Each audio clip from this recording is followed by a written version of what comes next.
10 of iHeartPH kasi ginawa namin bonggang-bonggang to the next level. Wow. For this season, uumpisahan namin with a trip to Hong Kong. Wow. So pumunta kami ng the usual, Disneyland, Sarap. nag-night market kami, shopping, food trip. Pero bukod dyan, diniscover din namin yung mga hindi pa napupuntahan, usually napupuntahan ng mga Pinoy. Yung kumbaga mas laid back side ng Hong Kong. Pumunta kami ng fishing village kasi ang Hong Kong pala, before siya maging urban, fishing village siya. Nag-visit kayo sa mga monastery. Yes, we also visit the monastery. Tapos, nag-attend din kami ng isang festival na sikat sa kanila, Bun Festival, sikat sa locals, na gusto rin namin na makilala rin ng mga Pinoy para magpunta rin ng mga Pinoy sa Hong Kong. So, Iba naman. at saka, ito pa, sobrang dami kasi namin ginawa. Nag-food trip din kami. Yung food trip namin, hindi lang siya street food. From street food up to Michelin star restaurants. Lahat tinikman ko. Pero ito, payat pa din naman. Slim ka pa rin. Ayun. True. So, Hong Kong lang muna. For now, Hong Kong muna. Pero syempre, tuloy-tuloy pa rin yan. Tuloy-tuloy pa rin kami maghahatid ng mga kwentong Pinoy, ang tibok lifestyle, tech, travel, food, at iba pa, health also. Anong dream destination mo sa kanila? Switzerland? Ah. Kung mangangarap lang, ito doon na natin, diba? Switzerland. Kasi para daw postcard doon, I've never been there. Pero kahit saan ka daw tumingin, parang akala mo nasa painting ka. So yun ang dream. Plano mo mapunta sa Mount Everest. Hindi, parang wala akong lakas ng loob at training para dyan. Pero dito sa iHeartPH, nag-climb ako ng isang ayun, parang tower siya. Yun yung part sa Bun Festival. Parang ang kasi tradition nila doon, kapag nag-climb ka nun, parang saswertehin ka. So, Lucky. yes. What do you Wala kang consider? heights? Fear of heights? Wala tayong fear of heights. So talagang ginawa ko po lahat para sa show. So I'm sure mag-enjoy din ng mga viewers. So, what do you consider the most memorable sa trip to Hong Kong? Most memorable, I think, would have to be Hong Kong Disneyland. Kasi parang- May bago na naman sila. Oo, may bago sila, yung Frozen.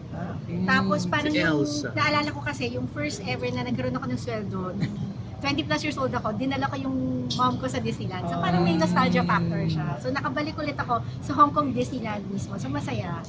Parang bata ka ulit naman pag Disney. True. Yung pinaka-challenging na ginagawa mo ngayong year. Pinaka-challenging, I guess, yung yung to keep up the energy. Kasi minsan, di ba, long hours yung taping, long hours yung shoot. Pero to always remember na, parang vessel ako, host ako na, i-share ko sa viewers yung experience mo. So kahit pagod, di okay lang, konting kape lang, konting sugar, kaya naman. May kontra ka sa TV18. No naman, but I've been with them since pre-pandemic pa, since 2018. So, yes, matagal na rin. I-check mo, dream mo talaga mag-host. Yes, ng it show. is. Actually, nung bata pa ako, ako yung sumasali sa school namin ng declamation contest. Wow. Tapos ako yung, yung magyayabang lang. Ako lagi na nanalo every year. So parang doon nagsimula yung love ko for public speaking, hosting. Tapos nag-continue na yun up until nag-graduate ako ng Ateneo. Pinursue ko na siya. Pumasok ako ng Gantipala Theater Foundation, nag-commercials ako, and then nakapasok ako sa GMA nung nanalo ako sa May Trabaho Ka. It was a reality show looking for a public affairs host. Tapos doon na po yung naging break ko po na nakapasok sa live events siya TV. Ibig sabihin, singer ka rin. Hindi naman. Hosting lang. Hosting. Hosting.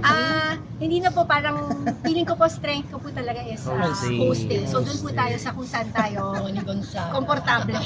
What do you consider top 3 you should have to become a effective host? Una is confidence. Confident. Expound ko lang, no? Yung confidence kasi makukuha mo lang siya kapag lagi mong ginagawa at magaling ka at nababalidate ka ng mga tao. So, I think you have to do it often. So, confidence. Another is grit or perseverance. Syempre, alam naman natin sa industry natin, hindi naman laging positive. Maraming rejections. Maraming positive pero napakaraming rejections. Pero ang magtatagal ka because of the love of what you do. And third is pakikisama. Sobrang importante because it's really the people na nami-meet nyo along the way. Actually sa TV8 nga, kasama ko sila sa GMA before. And then nung naggumawa sila ng sariling company, ginawa nila ako. It's because good relationship. Yes. Maayos kang katrabaho, marunong ka makisama. So, yun, hahaba yung karera. What do you look up to?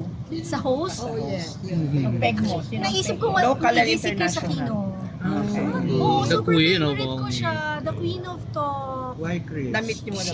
Hindi ko pa siya na-meet in person, pero super talino, super spontaneous. So, kahit mayaman siya, very, parang feeling mo maaabot mo siya, Masa, mayaman, masa. mahirap.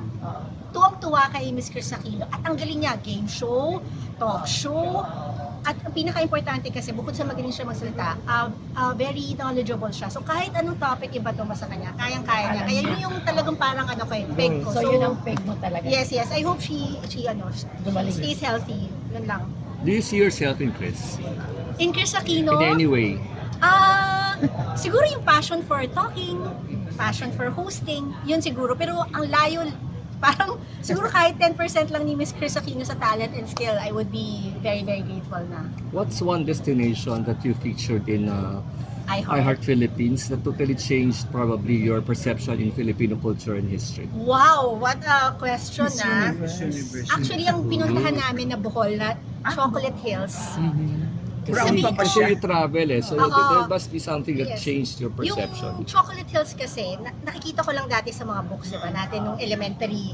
Pero nung nakita ko pala in person, nakakakilabot pala siya. Parang ang ganda pala niya. And it's so overwhelming. Yung nature changes you eh. Hindi Parang mo it makes, akalain. yes, it makes you realize na you're a small speck in the world. And ano ka lang, maging mabuting tao ka lang, you're just part of this universe. Ayun. I hope I answered your question. Mahirap yun, ha? Oo, totoo.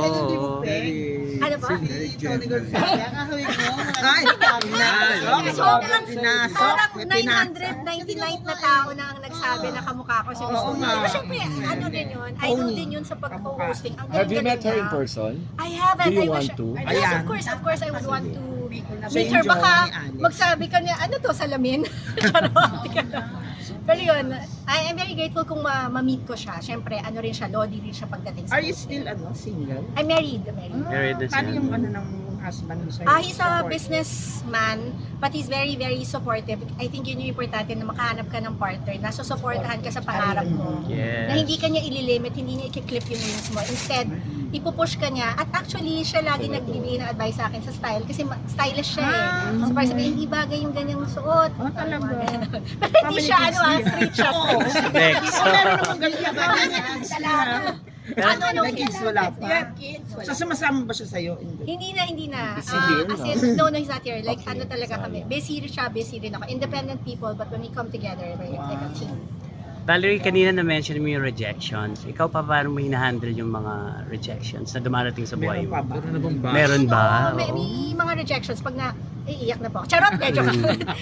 Kami Siyempre, may mga na-handle, rejections oo. sa TV career ko before.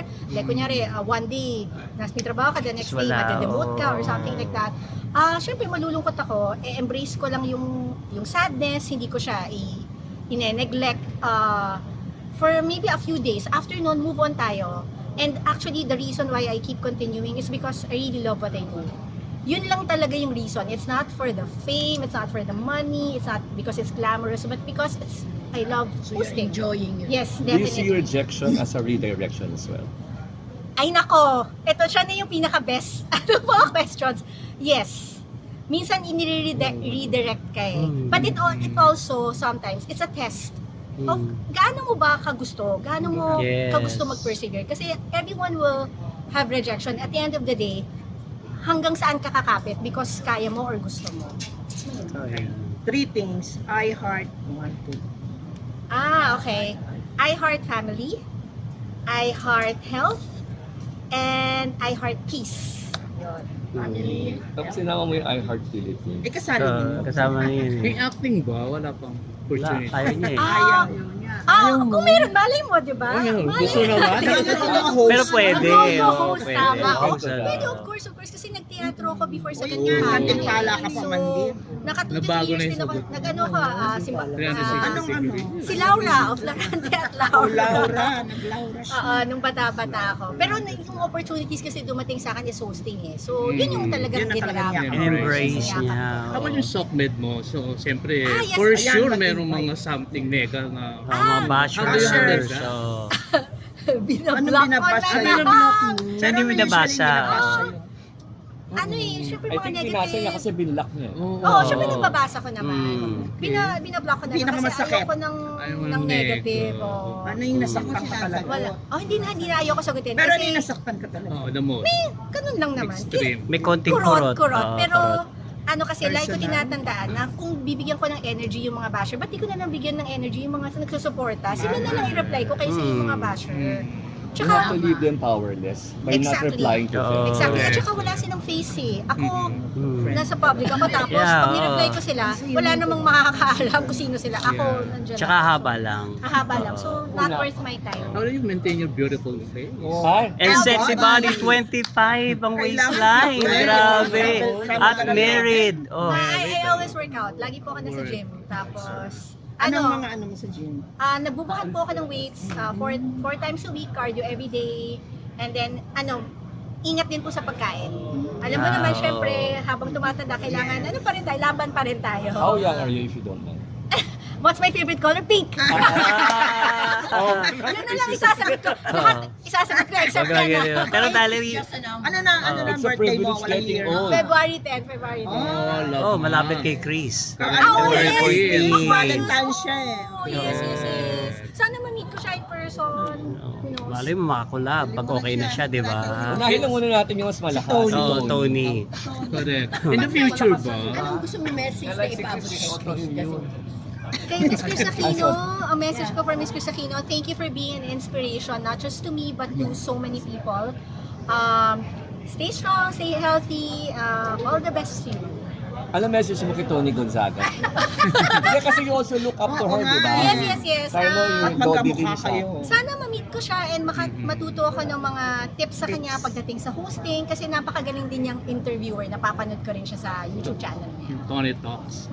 Yes. Give it a Sana chance. makakolab, Kung di ikaw ba? umupo sa Bakit kanya hindi? for as interviewing. Oo, pero ano na baka hindi na kami magkamukhaan. Sino ba ang nag-interview? Sino ang interview? Oo. Last question. In the future, do you consider yung mga enhancement to Of maintain course, beauty? of course. So, I'm wala- open to that. Walang problema at all. It's your body, it's your money. As long as, parang medyo safe naman tayo. Doon tayo sa tunay na doktor and... Pero meron nagta-take care of you. Yes, I have a skincare sponsor.